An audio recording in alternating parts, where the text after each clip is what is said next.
Can you tell us more about that moment? What happened to you? Actually, that was just a couple of days ago eh. So very fresh pa pa. lang yan, oo. Sobrang na-touch ako and hindi ko talaga in-expect na magkakaroon ako ng handwritten letter from my mom.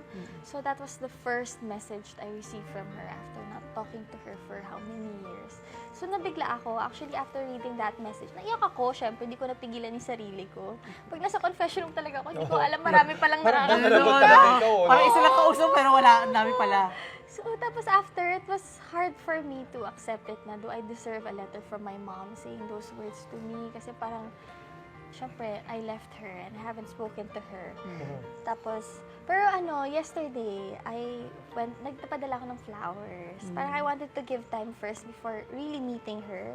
Yeah. And I'm looking your own forward. pace. Yeah, pero tamang facing. Kasi actually kahapon yun lang yung first whole day ko na outside world pa lang. Nag-visit muna ako sa GMA. And then nag-iwan ako ng flowers sa labas ng house. She wasn't there. She wasn't at home eh. Okay.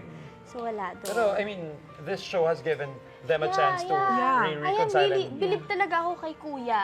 Si Kuya talaga na nagawa niya ng paraan or I don't know how he did it na magkaroon kami ng moment ng mom ko na kumbaga yung nag-reach out ako sa kanya and I received a message from my mom. That's something na I feel like nobody can ever do it for me. It was meant to happen and ma'am, we are happy na it did happen I diba, am, for you. yes. And speaking as a mom, walang nanay na kahit kailan matitiis ang anak Oo nila. naman It's po. very, very true.